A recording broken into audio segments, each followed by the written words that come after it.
What is up, everybody? All out of drink. What? So I ran out of drink. Okay. We're gonna start this one off pretty sweet. Welcome to another episode of the Non-Applicable Podcast presents. I want to call this particular episode, not this show. I want to call it SmackThat. Smack that down. Hup. I'm Chubbs. I'm one take. Because we have Rawthentic, and Sweating. it's really hard to do something Thank you with for noticing. SmackDown. So I want to call it SmackThat. Let us know what you think. Like, share, Yeah, Hod, let us subscribe. Find us on social media, facebook.com/na.podcast919, Twitter and Instagram at na.podcast919. I am also Twitter and Instagram at Chubbs213788. One I'm takes also there at too. those places as well, but not under Chubb's name. Right, you can find him. So SmackDown starts off with Shinsuke Nakamura with his mouth guard. All right, so I already want to interrupt us and digress, which I am gonna try not to too much. Don't do it. Is you and I? Well, actually, it was on Instagram. I sent you a thing that had somebody on Instagram. I don't remember who it was. A wrestling page had hit Shinsuke's picture and it had a caption saying that it's rumored that he wasn't even going to be on TV besides dark matches until the Backlash pay-per-view. Yeah. And the reason they were doing the dark matches is because they think that Shinsuke is a good enough pull that it'll get people to stay for 205 Live. So they thought by having what is technically a dark match for SmackDown, it's an opening match to 205 Live. Which is still not aired. Right. So they were thinking, You Shinsuke's really want to do it, have him do the match after 205 Live. That's too late. Because people are they're going to see that match and then leave in the middle of 205 Live. So now you've got on camera half your audience leaving. Yeah. I'd like that as far as like a viewer. I'd like that even less. Like, I understand business point wise, but if I'm a viewer, either way. Long story short, when there was that thought process, they were doing it that way, and then there was the rumor that they weren't even going to have him have a match on SmackDown on TV, Right. until the pay-per-view, Right. which is Backlash. 2 more weeks for that, Yeah, or something like 3 that. technically. I think 2. Either way, a few more weeks. So, A, why'd you announce him so early? And B, like, Yeah, have him. you're doing these setup things that shouldn't be setups that are going to have lulls in them. Yeah, because if he's such a draw anyway, he doesn't need us. Just have him be a random Dolph Ziggler. I'm still annoyed at how they did his first week. It was basically like, we already know everyone loves his entrance. We're just going to have him do his entrance. And then, all right, he's out. Yeah. Dumbest friggin' thing ever. And to do it to the Miz, who was leaving anyway. And I geek out for his intro. I love it. Yeah. Speaking of his intro, did you know that the Yes. Glorious was supposed to be his? Are you presenting that to the show, or are you presenting that to me? Because Well, I'm presenting it to you because they can't. I shared that in the group. I Chat. knew about it a couple weeks ago. I didn't know it was. Yeah, I shared it a while ago. Eh. And because I made fun of the writing in the article, because whoever wrote it, I'm not going to say their name, said that Shinsuke had the second most downloaded That's the first now. song, right? And then second Bobby viewed as Roode well. was second most. So they're Yeah. both second most with completely varying numbers. Oh well, that now that you point that out, I remember that in the group chat. But I took that for, I didn't intake the information. Right. I was taking it for the errors, so I wasn't picking up on the information. Ah. But yeah, so Bobby Roode's was supposed to be Shinsuke's, and Right. he said, I actually helped with the other one. I'd much rather Yeah, have. it wouldn't fit Shinsuke. I'm so glad he said, nah, I worked on this one as well, and I really like it, because it fits him a lot better. So Shinsuke's interview was interrupted by Dolph Ziggler. I know they're pushing Dolph as a heel, but you could put anybody up against Shinsuke and automatically they're going to get heel heat. And his promo was terrible because he compared, or he tried saying that Shinsuke was actually Michael Jackson. Well, you know why? No. Oh, you don't? No. It was, he was taking an unintentional, intentional dig at Shinsuke because he models his dancing and he models his attire after Michael Jackson, and I believe Freddie Mercury. Yeah, that makes sense. I get the attire, the dancing I don't. I've never seen Michael Jackson do that. Well, hand it's just thing. energy-wise and whatnot, not Okay. the actual moves. Makes So more it was- sense, but it was still terrible. Yeah, but see, that's me knowing that based on following Shinsuke for a while and knowing a lot, like not every day, like some of the fans that don't follow as in depth were probably just like, hey, this is stupid. And Yeah. I knew and thought it was stupid, even though I thought Dolph did a good job with what he was given, and I did laugh at a few of the parts. Yeah. I didn't need it. So they're gonna fight at Backlash in a couple weeks. Until then, we're probably not gonna see Shinsuke in action on No. SmackDown. So Which, you know, as much as I'm angry about that, good for him, though, because he's not a young pup. He's, what, 37? something like that. And he wrestles horde. Yeah, but you know who else is elderly in the eyes of wrestling? AJ Styles. AJ Styles had a match against Baron Corbin. The premise of the match didn't make a whole bunch of sense to me. I know it Unfinished wasn't. business by Corbin. Yeah, they're just filling. It's this- just all filler. This whole segment of this match was a setup match that should have been the week before their next pay-per-view. Yeah, Then it would have made perfect sense. yeah. No, I agree. A lot of this is just filler to combat the superstar shakeup, and then I think once we get these next pay-per-views out of the 'cause way, Rusev is still out. yeah. Even though he had a short promo later. We'll get to that. But once we get through these pay-per-views, this Payback and Backlash, I think then the dust will have settled. When it ends feuds and they Yeah. can start building more. So All they had to do is wait a month. I know, but Vince doesn't want to wait because he could die yesterday because he's old. Anyway, AJ won relatively clean, which It was a quick. I mean, it was a good. it was on a reversal. He It was packaged him up in a powerbomb reversal Yeah, and pinned him. it was supposed to be a surprise victory. Yeah. If you're gonna do it that way, then there should have been more of a distraction of Kevin Owens to Baron Corbin. It makes me wonder if maybe no, because I was gonna say it made me wonder if maybe KO is a little bit slow getting to the ring to be a distraction, but they both were beating on AJ at the end. And so. then Kevin Owens hits him with a pop-up powerbomb. I actually thought he was gonna either reverse it or I'm waiting for the pop-up phenomenal forearm. and he Superman lays out for Yeah, it. that's gonna happen at Backlash, Oh yeah, guaranteed.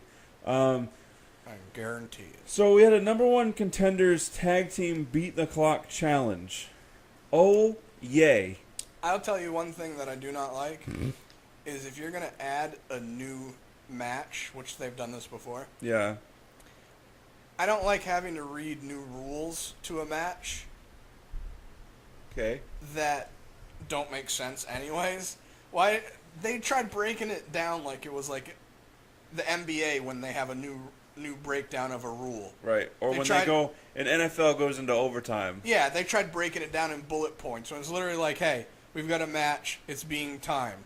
Whoever wins this match, that's the time. The next match, they have to do better or Yeah. they lose. Right. So we had American Alpha defeat the Colognes Versus the Colons. in Get it 5 right. minutes and 17 seconds. Say it right. It's the Colons because they're. The Colognes, because there's an accent. Yeah, I know. What are those things called? Umlaut?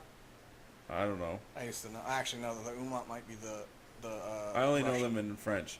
Oui, oui. It's a accent aigu and Accent an aigu. accent grave. The German one might be the umlaut. Probably. Yeah. That sounds German. But anyway, 5 minutes and 17 seconds.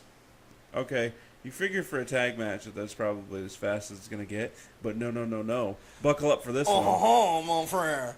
The Fashion Police beat the Ascension in 2 minutes and 36 seconds faster than American Alpha, who's a better tag team, beat the Colognes, who's a worse tag team than the Ascension. You want to know why it didn't bother me? Is because as much as I don't like the Fashion Police's gimmick, the reason I don't like it is because it's a comedy gimmick, as far as I'm concerned, mixed into non-comedy. Yeah. It'd be one thing if they did it every now and again in a skit with, like, the New Day. Right. Like, something to be funny. But for that to be their gimmick, Right. it's not funny. There are a bunch of people that think it is. It's dumb. No. And I hate... Tyler Breeze started it. I hate his boot ruffle things. Hate him. And the selfie stick. Hate him. That too. It was funny, though, because Fandango looked surprised when he hit the Well, finisher, and he was going for the pin, Yeah. and then proceeded to hump his leg as he Yeah, was when he counting. was trying to pin him. It was too much, dude. It was too I laughed much. so... Well, the way Tyler Breeze reacted, too, because he was funny and he kept, like, going over his waist with the hands, like, hey, we're going for the belts. And then he went over to, he went over to Fandango and was doing it on his waist. And Fandango looked at him like, what the frig are you doing? And then he was like, yeah, me too. Just the way they were celebrating sold it for me. And I like them in the ring. I don't feel like they're given enough time in the ring, because usually they're the ones being jobbed out. Yeah. Either way, it makes no sense for them to beat the Usos, if that's the plan. It actually doesn't make any sense for anyone to beat the Usos right now. No. Just because, A, they have the most experience out of all the ones that are actually wrestling right now. Right. And they're the only legit, I mean, technically Ascension or heel tags, and the Colons. Yeah. I'm going to keep calling them that, by the way. No, it just doesn't. It's. So I actually like them better as the Colons. I actually even like their new attire. No, yeah, I agree with you. But they need to have... They don't have a constant mean streak. It's like residual mean streak that's gone throughout the match. No, I don't know. You know what else annoyed me too is that JBL kept calling the Usos the best tag team in the world. And my question to you is that why they didn't have a WrestleMania match? And I don't suppose you noticed that Tom Phillips kept messing up Tyler Breeze. He kept messing up Breeze. He called him Briggs. He called him Brez. He must be on that Michael Cole program. The Booker T program. Sucker! Or he was just too busy texting his lady friends. Yeah, trying to... Anyway, stuff I'm not going to say. We won't get into that. Then, all right, so here's what else annoyed me, is that they were setting up for the Rusev promo. You know, sorry to go back. I just don't want to forget. I really feel like they SmackDown ignores their tag team division for like weeks on end. Yeah. And then they do this stuff, where I feel like the way they set this up, this actually could have been a cool kind of tournament type thing. Maybe. With that more could've- teams. Huh? With more teams. Yeah, which doesn't help because New Day's not back yet, which I guess with Kofi being gone, they just don't want to have only two of them. Right. That's it. I guess I kind of get it. They did it on Raw twice. I kind of get it. Whatever. Or just let them be that good without him, and then he comes back, and they're that much better. Or, like, they're struggling to capture the titles, and then he comes back. Yeah, do something to point out why the three of them together is a necessity. This is also a point of why the tag team division needs to be on a single show, not split up. Yeah. Then you could have this beat the clock tournament with all the teams. I just feel like they missed an opportunity to make something like not only... So technically it was 2 tag team matches that lasted 8 minutes. About, 8 or 9. Under 10. Whoa. Yeah, no, I know. Yeah, with all the commercials we get. Right. Come on, Sam. Yeah, but they've thrown the tag Sam. team titles to the wayside for a while. Now they're trying to bring them back. They threw the Intercontinental title to the wayside, and then it got shipped over to Raw. Come on, Sam. This is why I think that they should have a 3-hour show. This is why I feel like Raw has too much filler when they don't need to, where they replay and replay and replay stuff where they could... I would honestly much rather have a backstage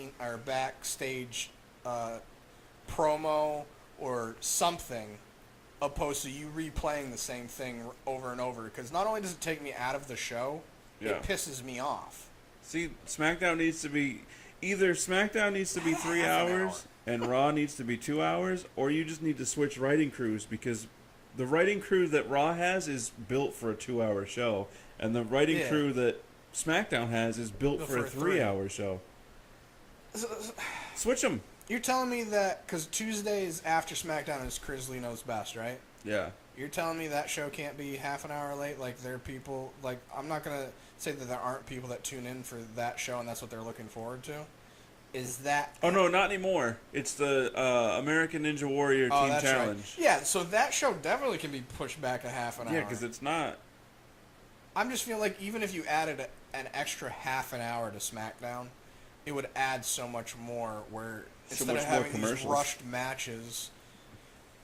You know what they do? They had a half an hour to the show. It'd be 27 minutes of friggin' commercials. Right. God, I'm so sick of that. Okay, so... You can't tell me they're not making their money hand over fist where they need to do all these commercials. Before we digressed, one thing that really annoyed me, and it's these things that every time I'm like, you know what, SmackDown is a better show. It's not, and these are the things why. So Tom Phillips setting up the promo for Rusev was acting as if we don't know that Rusev is out for shoulder surgery. And they also, it could have just been me, but were you kind of under the impression that he was there? No. I didn't know. I didn't realize it was going to be a vignette or a video. Like, I thought he was going to be there to... No. Okay. It was probably just the way, because I was listening, but I wasn't... So he presented it as, well, we don't know why we haven't seen Rusev, so here's Rusev with, he sent this into us, here's the answer. Well, the real answer is because he had shoulder surgery.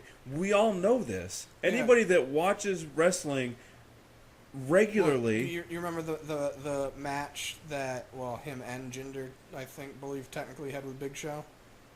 Yeah, where Big Show squashed him pretty much? Yeah, that one of the reasons they did that is they were going to play that into, even though they already knew Rusev was going to be having shoulder surgery, that's one of the reasons why Big Show chokeslammed him twice. Is because they were going to sort of like how they did with Kofi. They knew he was going to have the ankle thing done. So that's why they had him have that match with Big Show and had Big Show squash him and chokeslam him. But it didn't matter because they shipped him to SmackDown. Yeah, so and they didn't even address it anyways. Like, oh, he hurt his shoulder in this match. They even had I combined Rusev and Romo. That's a different show. That's our sports show. They even had Rusev cut his promo as if the reason he hasn't been there is because he doesn't like SmackDown Live. Yeah, he doesn't like Daniel Bryan. He doesn't like Shane, and he doesn't like his father's decision. Right, and he'll only come back if he gets a title match at Money in the Bank. He didn't say what title. Yeah. I'm assuming it's going to be the U.S. title. He's already held that. But throwing him into... Even though I like Rusev, and I feel like... I'd rather he have the world title than Jinder. Definitely. Have him come in and be pissed off and make him be the reason that Jinder doesn't win it, because the way they led into night makes me think that they're going to have Jinder win, and I'm going to be extremely annoyed because we'll talk about that when we get there. Yeah, no, I agree. Yeah, have him be the reason that Jinder loses, and then they can start a small feud, which should technically happen with the way they ended on Raw anyways. Right, so obviously Rusev will have a title match at Money in the Bank, but we don't know what title. Also rumored... It's going to be the Machka belt. Also rumored Baron Corbin is set to win Money in the Bank. Huh. Not surprised, actually. I don't know why I said that with a surprise. Huh. I don't even remember how Money in the Bank works. So there's 6 of them in a ladder match. It's the briefcase. But it's a regular pay-per-view with other matches, right? Right. That's just... It used to be a match at WrestleMania. Right. And they would have until the next WrestleMania to cash in. Right. So now it's... Yeah, they did that even last year. They changed it this year, didn't they? Because last year's when Dean won it and cashed in immediately. Last year they had a Money in the Bank pay-per-view. Because it was... Or was it 2 years? Is that the one the Money in the Bank last year? Is that the one where Dean cashed in and... Because Seth and... I think so. Okay. Because they had that match, the title match, and then he cashed it in. Yeah, Seth won. Because that was the one where on Raw, Jericho was like, well, I won the first ever Money in the the Bank. And like, oh, well, where was it? Apple. That was Money in the Bank last year. Good times. Jericho's the best. So, but anyway, is what I don't get. What are we talking about? WWE's really pushing Jinder, but you're also going to let Baron Corbin, who's getting a huge push, they're also supposed to change his music. I don't He's going to get a big push and win the Money in the Bank. You're going to tell me that if Jinder wins the title, you're not just going to have I don't even know. I don't even know what we're Because talking it'll about be right at now. Money in the Bank. No, it's at Backlash that Randy and Jinder fight. Yeah. Are you gonna let Jinder hold the title for a month? Poor Randy, he's got to do 2 pay-per-views.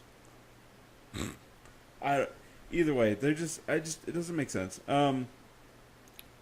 Sorry, I got us sidetracked. I already forgot where we were. I'm gonna just brush through this part Gonna because hit puberty too, by the sounds of it.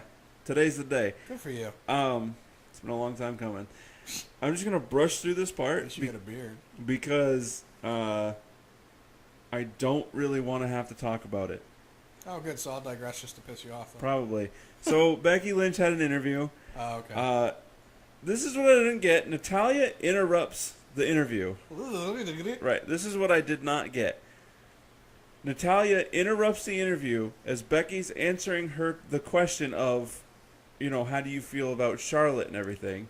Question. Natalia interrupts, asks the same question, saying, well, we don't really know how you feel about Charlotte. It's like, well, if you had just sat there for another minute, she'd have freaking answered it for you. Because Natalia.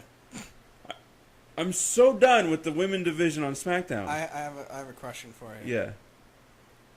I don't know if you're going to have a legit answer for this. I don't know if anyone does. Whiskey, Tango, Foxtrot to the Chinless Wonder still being... Well, he's supposed to have a match against Becky Lynch. She wants it, but supposedly it's...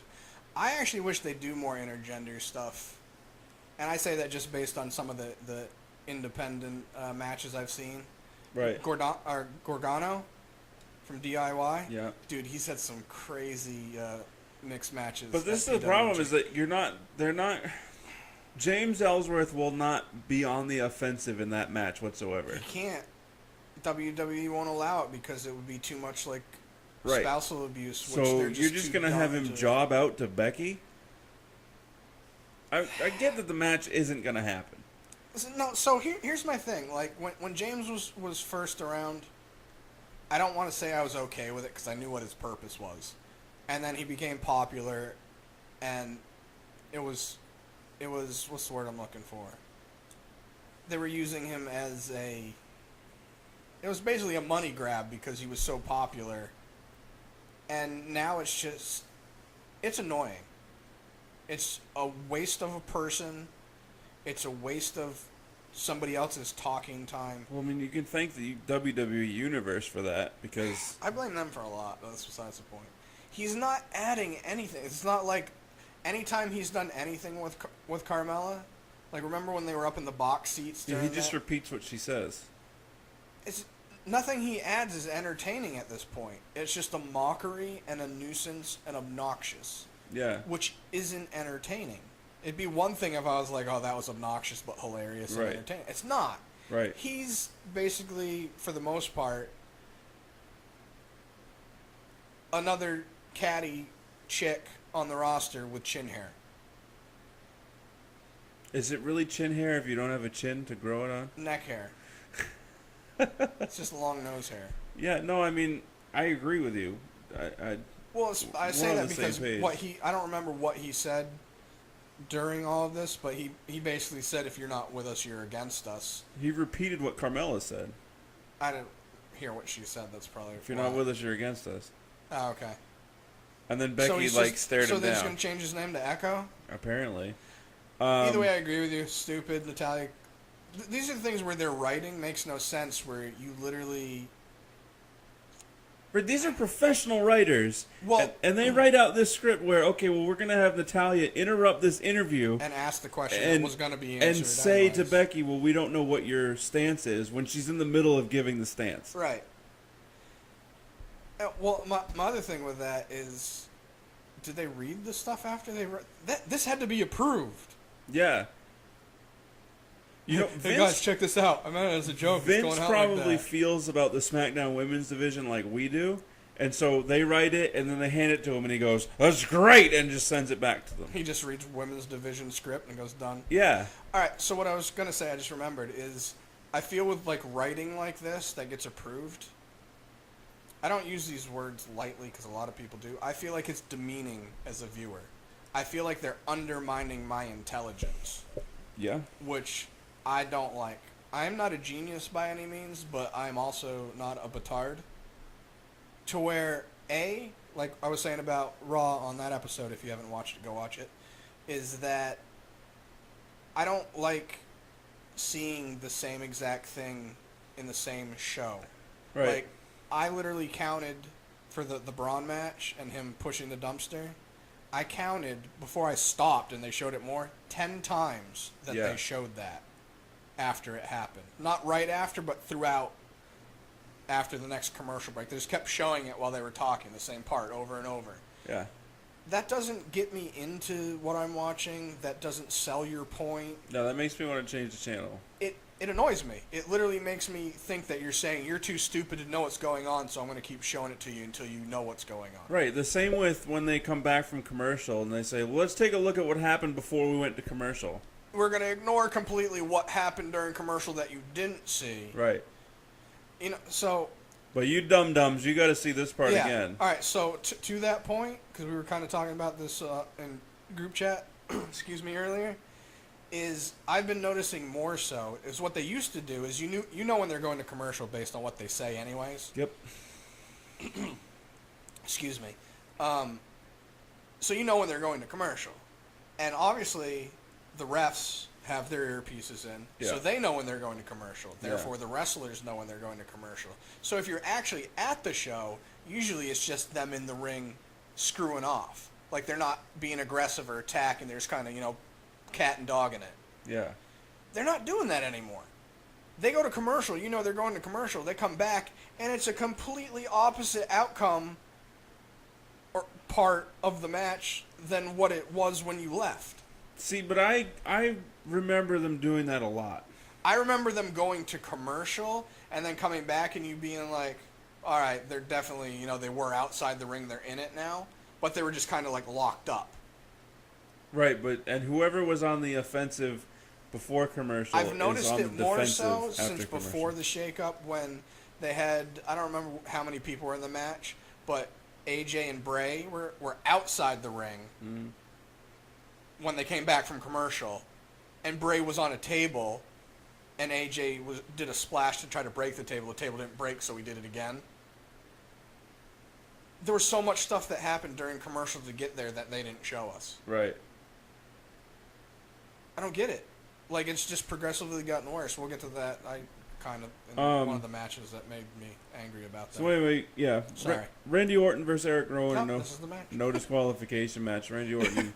Dude, when they put it on TV, I didn't see the no because they had it so far off on the left. And disqualified took up, obviously it's a bigger word, so it's going to. But it took up like 3/4 of the screen, and it was bright and red, and no was white and kind of faded. So I was like, what the hell's a disqualification match? See who gets disqualified first. You just come in and punch somebody, you're disqualified. Randy Orton won. Decent match. That's yeah, the match that kind of made me realize how many times I've been seeing the commercial stuff. It wasn't anything that I was like, ooh, yeah, what a great match. It was a match. It was a good match. It was decent. So the part, I'll be brief about it. The part, Eric Rowan was outside the apron, hard camera facing. Yeah. Orton had the kendo stick, hit one arm. He was kind of teetering, and this was after Eric set up a table outside. He was kind of teetering like he was going to fall. Leaned in. Orton hit him with the kendo stick again in the other arm, and then he was teetering more, so then he got a running start, knocked him into the table. Yeah. They go to commercial. Right. They come back from commercial after Eric Rowan just sold going through a table like he broke his back. He's in the ring kicking the crap out of Orton. You're like, what the hell happened? They're like, well, during commercial break, you missed this. It shows Orton throwing him into the steel stairs knee first, and he's sounding like he just shattered both his kneecaps. Yeah. And I'm like, so it makes even less sense for him to be in control of this match now. Right. I mean, when they do it that way, it makes no sense. It does happen a lot, though, where one person before commercial and then... You are, now that you say that and I'm mentally remembering, it does happen. I just don't feel like it's as exaggerated as No, that's a little ridiculous. And Eric Rowan needs to do a better job of not giving away his spots before they happen, because as soon as he landed on the outside of the apron, he was looking where the table was at. Yeah. And he just kept kind of like looking like it was going to move. Teetering. I think that was his way of trying to sell, like, oh crap, I know the table's there, I don't want to fall on it. Maybe, but the way he did it was like, is the table still there? I want to make sure I hit the table. Did it move? Did the legs move? Is it walking away? Even though I agree with you, I feel like he was doing that for dramatic purposes because they do have. I'm sure he was. He just did it poorly. Sort of like when he got the chair, he raised it above his head so everyone could see it, and then he slammed it closed so you knew it was a real chair. There's just certain dramatic things. It's just he did it too much. You're right. Yeah, he was bad at his acting job. I get when like you say that or somebody else said it, I get the point. It's just I also look at it differently to where it didn't bug me, even though I totally get why it would be. I mean, I understand the you know. It was trying to sell the dramatic purpose. There's a way to do it properly. He could have just been like, oh crap, once, and then maybe muckled onto the rope like, oh crap. Yeah. Yeah. I got you. But whatever. After the match, Jinder comes out, cuts this promo. Dude, I totally forgot about him, and I was like, all right, Bray promo. And then he came out. I heard his music, and I was like, who the hell is this? Yeah. Because that's literally how much I care about. I was expecting a Bray promo also, but then I remembered that since he was actually active on Raw, it was sort of their transition of he's gone from SmackDown after That's Sunday. That's the other thing that I'm getting sick of, which obviously is going to be over with this week, is them doing the Bray vignettes in lieu of? Yeah, along with... on both shows. Yeah, well, not both shows, yes, but having one on Raw talking about Orton, it just feels so... Even though I liked, like this week's, I liked his vignette. Yeah. And I like him generally anyways. Is his conviction in him this week was great. Loved it. But I feel like they feel empty because you know that Orton's not on Raw. So they feel like out of place. The way they should have done it is have Bray have been in action every week and have Randy in a promo on the big screen. Yeah, going back and forth, something. And then on SmackDown, and when Randy's in action, Bray's on the big screen. Yeah. That's how they should have done that, as opposed to just Bray only on the big screen on Raw and then on the big screen on SmackDown. Yeah. They just didn't do a good... They just made it feel like, even though we know the match is happening because they keep talking about it, right? It just made it feel empty and out of place because there's no Orton there to react to it. It's just like he's talking to us. Right. Which obviously he is, but it just doesn't make sense story-wise. I'm excited to find out what a House of Horrors match is, but at the same time, I'm geared up for a major letdown on that pay-per-view. Oh, I'm expecting it to be as much of a letdown as their ridiculous putting stuff on the ring during the WrestleMania match. It's either going to be really, really ridiculous, it's going to be a claymation, or they're going to build this like stage thing for the match before it gets to the ring, where it's like them breaking through walls and doors and fake glass and crap like that. They're going to have like the claymation stuff, but with the action figures. Celebrity deathmatch style, maybe. But anyway, Jinder came out and he cuts his promo about how he's been overlooked and overshadowed, and he's classier than everybody and more sophisticated and has more money.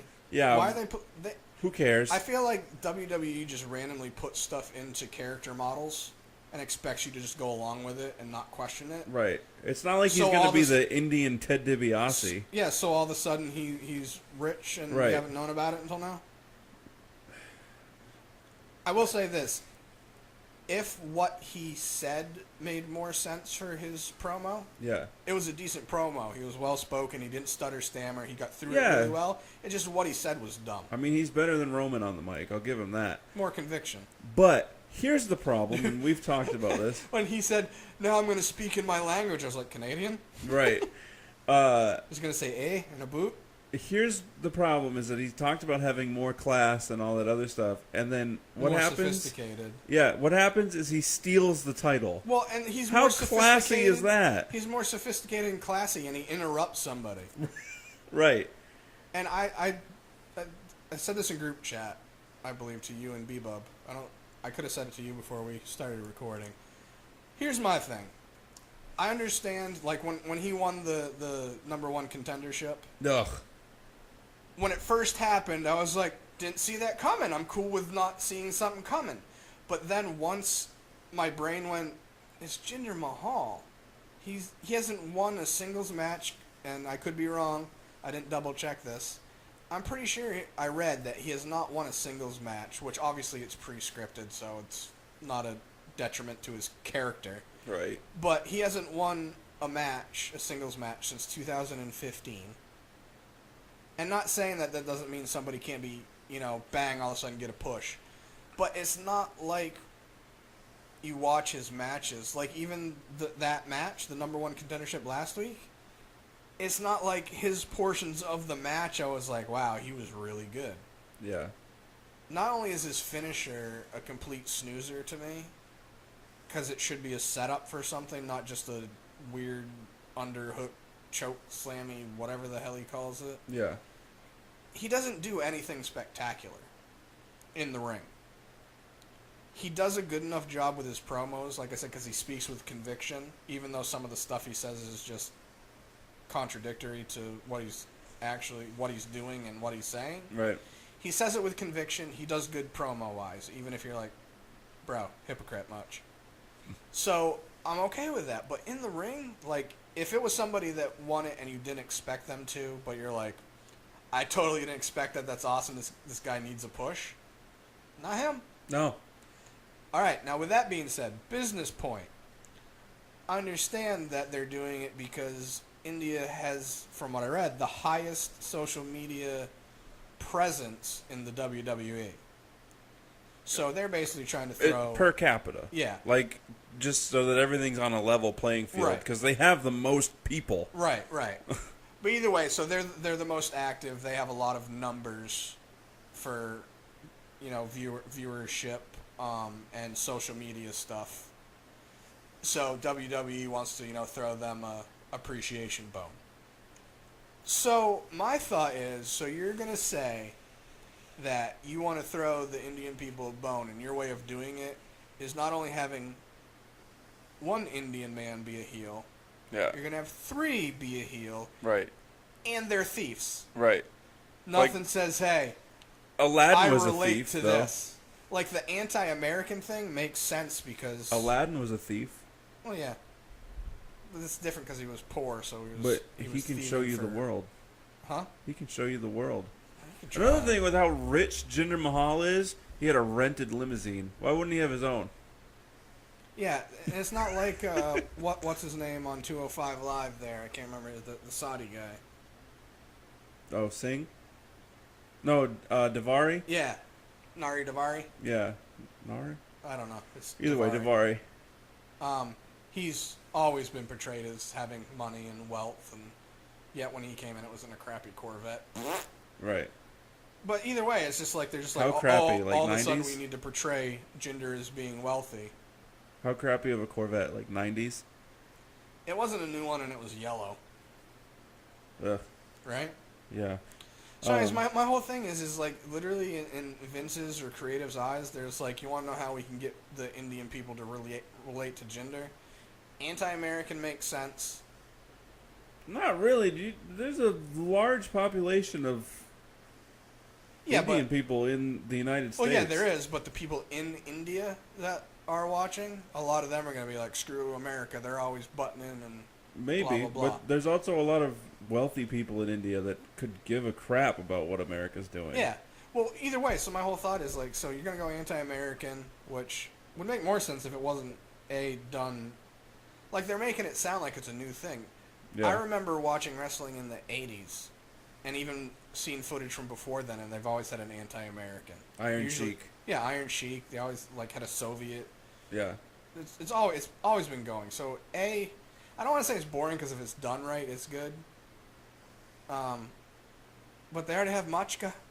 I know he's out right now, but he's coming back. He's not Indian. Yeah, but he's anti-American. I was going with anti-American. Yeah, no, I'm with you.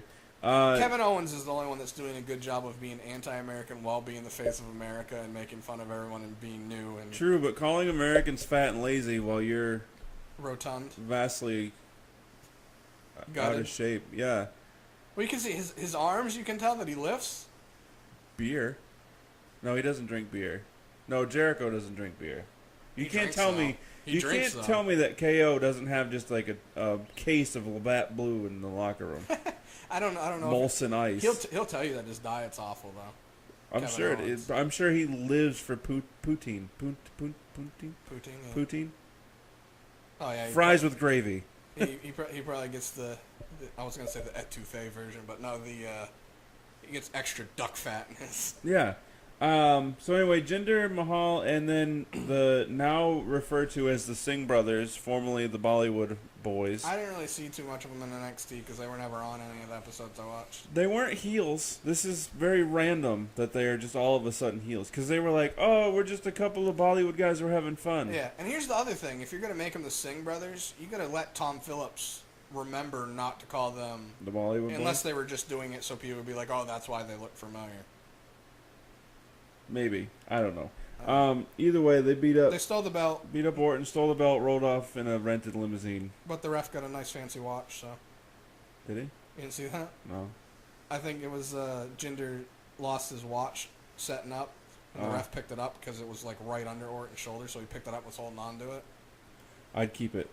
And then Probably a so Folex. main event was Naomi and Charlotte for the SmackDown Live Women's title. I was kind of surprised that this was the main event, just because I again, was too. I didn't feel like they. It's been technically what this would be the third week of the build-up. Second. Not enough of a build-up. Yeah. Not enough of a build-up for it to feel important enough to be the main event. Can I just say that Naomi, her move where she puts the opponent on her shoulders and then throws them up and then kicks them in the... And then they stand there and they land on her feet? Yeah. She needs to be more fluid somehow in the motion of throwing and then kicking, because it's, I'm going to throw you to your feet, you have to stand there while I set myself, and then I'm going to kick you in the head. Yeah, it totally takes away from the forcefulness of what it could be. Yeah. It's like, oh, I'm set. Or the surprise of it. Yeah, like an RKO out of nowhere. And it's not like T.J. Perkins, whatever the hell his is called, where he does it as he's falling to the ground and throws them up. So right. No, she picks them up, throws them back to their feet, and then jumps and kicks them in the head. Yeah, once they're on their feet in the finish them mode. I mean, good for Charlotte for selling it like a champ. But anyway, that's... All that match did is, like, I like Naomi...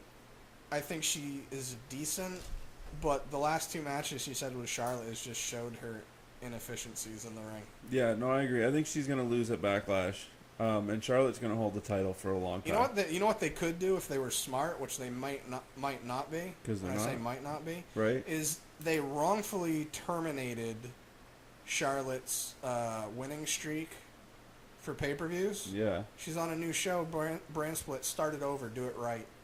Have her have a SmackDown pay-per-view streak where she goes on and doesn't lose on pay-per-views for... Maybe. She's going to get the belt and not lose it for a while. I mean, she can definitely lose it, just have her lose it on her show and not pay-per-view. But she won't lose it. No, I'm just saying, like, say she has it for like 6 months and they decide to have her lose it. Have her lose it on a show, not a pay-per-view. To Becky. Becky's the only one. Becky's the only one in that women's division with all of them. Oh, you didn't say the match. Nobody technically wanted disqualification. The new girl group. Yeah. I'm just gonna call them the Brats. Okay, because the Brat Pack. Natalia looks like one of those, that cartoon, the Brat. They're the Brat Pack. Brats. Yeah. Carmella. Hate them. Yeah, the rest of them. Carmella, Tamina, you have and 6 women in the SmackDown Women's division. Yeah. And you're gonna break 3 of them in a half with Chinsworth into a. I'm guessing it's just literally to haze Charlotte in because she came in and instantly got the... Which people can say whatever they want. She has to earn it. They made it sound like she was the big pickup for SmackDown through the shake-up. Yeah. Instantly she... It's not like she's a rookie. Yeah, it's not like in football. You're not going to trade for a number one... You're not going to trade your running back, a broken-down running back, for a up-and-coming one that just led the league in rushing and be like, no, you gotta earn your starting time, bro. Yeah. Even though we know what you're capable of and we traded for you on purpose. Right. You got back of the line. Yeah, no, I agree with you. That women's division is just terrible. The way they ended the show, I just went, nope, and then shut it off. Between that and the whole gender thing and the tag team division... Pre-WrestleMania, SmackDown was on its way to be the A show. And now, I don't even want to call it the B show. Do you remember what we said? What? We're saying we're curious on if they're Oh, going to yeah. be able to keep it going. I still want to give them the benefit of the doubt because this shakeup thing Yeah, the shakeup's seriously screwing everybody came out up. of nowhere. You can tell it's screwing everybody up. Both shows are like. There's no way that they weird. had plans for this shakeup the prior way they to did the it. morning that Vince woke up and We're gonna traveled. shake it up. Yeah. I don't even think he had plans of it until he got out there. He was like, I'm shaky when I walk. Shake, shake. I like salt shakers. Shake it up. We're going to shake things up. That was in his head. He was listening to Taylor Swift Right. on the way to work. But he doesn't know the words. So shake it off, he thinks it's shake it up. That's what it was. There's no way that this was a long-term Or somebody else was plan. humming it and he thought he knew this song, so he was like, shake it up, shake it up. There's just shake it no up. way that this was a long-term And thought. he goes, hey, H, you know what we're going to do? We're going to Taylor Swift this. We're going to shake it up. I can And think Triple H is like, what? I find it funny that you're talking about that, Vince. What are you talking about? Yeah. The roster! Yeah. No, it's... I'm going to give the writers for SmackDown and Raw the benefit of the doubt. I'm okay with the shakeup. I'm not okay with when they did it. Right. I'll give them from You don't do it in the end from the end of Backlash to the next pay-per-view, which for SmackDown I think is Money in the Bank. That I'm After giving Backlash? Yeah, I'm giving them that time to right the ship. After Backlash to Money in the After Bank? Backlash to Money in the Bank. If by Money in the Bank SmackDown does not have their act together, So is that going to be 4 months? I'm going to write a stern letter Or to somebody. Not 4 months, I'm just 4 kidding. weeks. Yeah. They have 4 weeks. Technically, I'll give them 6 weeks to right the ship. I wish we had some more Poll? like well-known like viewers that could put some of our opinions over to some beat writers for WWE, because I mean, I know that their job can be difficult, especially having to work with Vince's constant mind changing. But you know what it is? It's because nobody's willing to stand up to Vince and say, Vince, that's a terrible idea. We have this in place. This is going to work. Let us do it. I get his thought of he's been doing this for so long and been doing so good at it, but the only reason New Japan's not taking over his viewers Because they're not is in because it's in America. Japan. Yeah. If they had their own network, I know you can have a subscription with the New Japan. Is it New Japan World? I think is what it's called. Probably. But as far as I know, I don't think they have an app or anything. As far as I know, it's only online. Like you go on, you'd have to watch all of their stuff online. Yeah. Which I don't want to do that. No. Don't you have to pay for it? Yeah, it's like $10. Yeah. It's basically the same as the WWE network. Still, not something that I want to do. If I had the extra money, I would, because I really like New Japan's style, Yeah. and it obviously being different, and it's a lot. I don't want to say it's. I can go with. It's a lot more outlandish. If there was a product I could view for free, Well, I watch a lot of the stuff that I get to see on YouTube and stuff. I'd be willing to probably shell out for like a New Japan network. Yeah. But no, so But- 6 but- weeks. So they're supposed to. They have a pay per view. I don't remember if it's the G1 or G2 Classic. Either way, they have a pay per view that's going to be in Florida. Like, could be like this week. I don't remember now. Either way, they have one that's going to be in Florida, and I believe they're going to have one that's going to be in California as well. And depending on how well that goes, they plan on wanting to expand even more. So if they do expand more to the United States and they have more viewership and they find a way to make it a little bit easier for people to view their stuff, Vince is going to be... He's going to be having to not be stuck in his ways. No, yeah, I'm Look how well NXT's doing. right. 'Cause he doesn't really have that big of a hand in NXT. That's like Triple H's baby. Yeah. I don't know. We'll see. We'll see what happens after Backlash. Leading up to Money in the Bank to see Yeah. with them creating new feuds instead of being Right. having to figure out how to reprise in the middle of feuds. Right. It's Writing. just dumb. But anyway, that's it for this show. Oh, Ty Dillinger successfully beat Eric Young in a cage match on NXT. Decent match. That's all I remember from that program. That's the one thing I don't like about NXT. I get why they do it, but as far as it only being under an hour long, Yeah. is I feel like since they pre-tape it, which I also don't like because Right. of them having a social media account, I feel like at this point, I know well, actually, I shouldn't say I know. I feel like they are still pre-taping it because it is the Performance Center, and that's from the ground up. Right. So they're doing it that way, so the production value Yeah. as well, they get experience with it, so I get it. I wish they would find a way to give the production side of it other jobs to do to work on their production value, and then we get to see it live. I agree. Also on NXT tonight, Jack Gallagher versus Tyler Bate for the You gonna UK watch it? title. Yeah, I probably will. I'm not going to be able to watch anything until I'm done uploading, so I'll probably watch it tomorrow. I like the UK title. Uh, What? Sorry, everyone that couldn't see that. One take just flipped me off. Because when it first came out, I was like, dude, I like the title. You're like, nah. It's because I only saw a picture of it.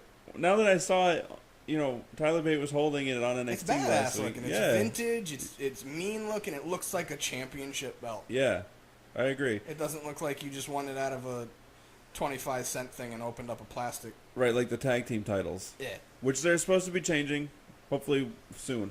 Anyway, like, share, and subscribe. Check us out, Facebook.com/NA podcast 919. Twitter and Instagram at NA.podcast 919. I'm on Twitter and Instagram at Chubbs213788. One Take's on there too, you can find him. Sorry for rushing, but we're crunched for time. He is, I'm not. Check back Saturday. For sure, barring death, Saturday You never know with me, bro. we will be doing our Bean Boozled challenge that we teased last week. Well, I did say Saturday or Monday. I didn't say which Saturday or Monday. True, got him. But yeah, Saturday. Check it out. Plus, we'll have a sports episode and maybe another video game episode. More than likely another video game one. But that's it for us. So deuces. Double deuces.